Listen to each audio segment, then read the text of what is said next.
There are three fundamental tips that great artists apply to their drawing to achieve a better look that generally nobody really talks about it, but I figured it out in my own experiences, and rest assured, if you apply these tips, you're gonna be able to draw faster and achieve a better and professional look in your designs. So I'm gonna show you what these tips are and how you can achieve the level of excellence that these tips require. And also, I'm gonna reveal one mistake that, if not discarded, will ruin your art altogether.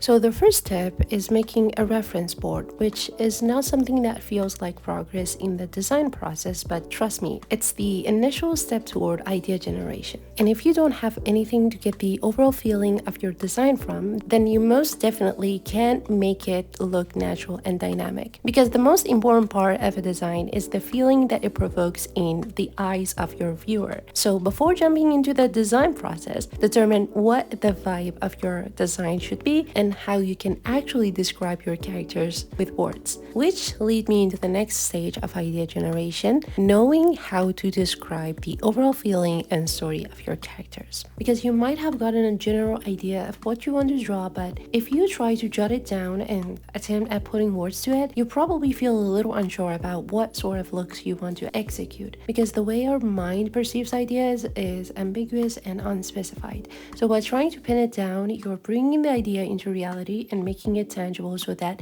the idea is executable and not just a fragment of your imagination. The next step that is probably the most vital tips in the process of drawing a character is dipping your toes in the water and not immediately jumping into the big pool. So what does that even mean? When you decide on an idea and you want to bring that idea to life, you must not go head first. What you should do is making smaller samples of the idea and see if it's even worthy of your time. This way you can hone your sketches by adding more and more features to it over time, editing it through and through until you reach the specific look that you want to go with. You auto experiment on the idea in a smaller scale so that you don't go right into the main drawing with no vision in mind. The next thing you must do to commence the process of drawing the full piece is to draw a very light outline of the character and start adding more and more details to it over time. By doing this, you're determining the overall gesture of the character, otherwise you don't get the proportion and the gesture of it right. The next step that I'm going to talk about might surprise you because it's just not a logical down-to-earth piece of advice. It has more to do with your psychology than the physicality of your drawing skill. And it goes like this. When you are drawing a character, you must live the character first. You have to know the story behind the character and actually feel like the character itself. Like you must be an actor in a way. You must know how it feels to be that character and what has happened in their lives, how they come to look the way they look. You have to kind of picture a movie in your head about their journey and how they have overcome their obstacles or anything that is related to that character. This way you know the feeling that you want to display through the character and what kind of a story you want to tell through that character. It really all depends on your perception of the character and how you want to portray that character. And so the psychology behind it is that your subconscious is now ready to draw that character. By doing this, you're actually preparing your emotional state to influence the way you draw the character. And that's what I actually love about this, because I know that if you're emotionally connected to something, you can dramatically increase the possibility of perfection. It's really something that everybody just overlooks because we don't really know how to connect to our own work. If we can't connect to our own work, then how is it possible for the viewer to actually be invested in the character that we draw? And if the viewer is not really emotionally connected to the character, they're not going to be curious about the story behind the character. And so our work is officially meaningless. You know what? That's really a very scary prospect. And I hope that it doesn't really happen to you guys and you try to invest your emotion into the character so that your work is not a dead body of just like some sort of lines, because that would be horrible. Anyway, so I gave you 3 tips and those tips are really vital. And I'm also going to add another tip just as a bonus for you who is creatively sophisticated enough to be still watching. So go right ahead and comment I'm creatively sophisticated, just so I know who you are and to say hi to you. So this tip is really close to my heart because it changed the entire game to me. And it's something that I talked about before in another video. And there I talked about the fact that I love reading books and trying to draw the character out of the book and try to actually incorporate all the features that I find fitting to that character. And I loved how I could just like add my own version of the specificity that character might have.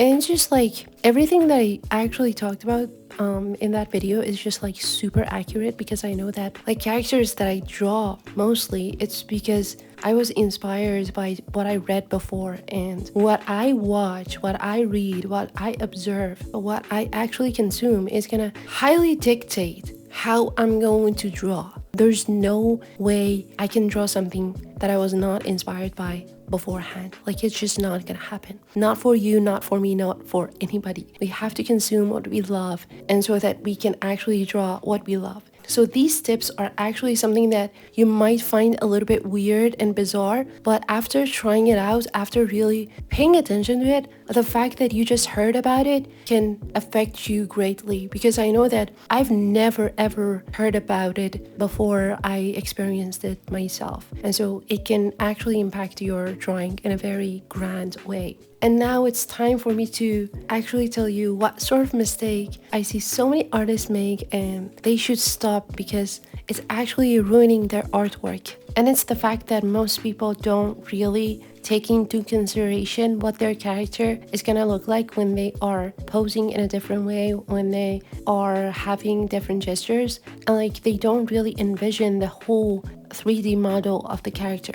If you're actually designing a character for a comic book or an animation or something that really have a story behind it and like have a lot of dynamic to it, that really is gonna help you understand the character fully and really form it in a very complete way. So like if you're just drawing one side of that character, that's not gonna be enough. It's not gonna be sufficient.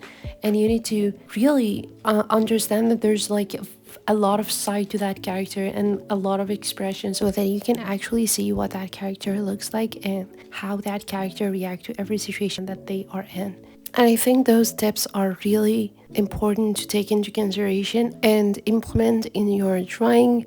After you've done all of the things that I talked about, it's really important for you to take a breather. After you finish a design of a character, you have to take a step back, go do something else, and just come back to it to actually revise that character.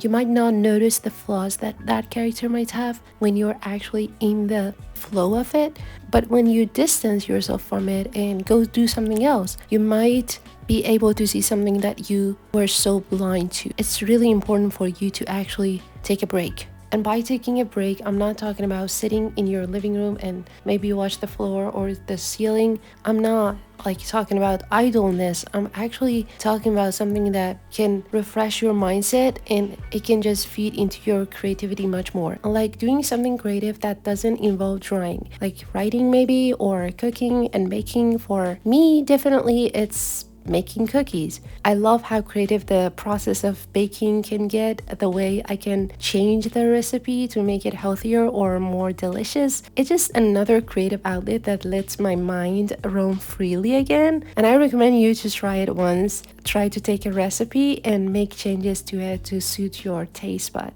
I promise it can be fun, and for me it's even addictive. Even though I don't really eat the cookies I make, I just give it all to my family members, but the process of making it is extremely fun and creative. And it's just because it really makes my brain much more creative, because I am simulating my brain in another way than I do when I'm drawing. And that adds variety to my ideas. So thank you so much for watching. I hope that this was helpful to you, and I hope that I can see you in the next video. Have a nice day and take care of yourself.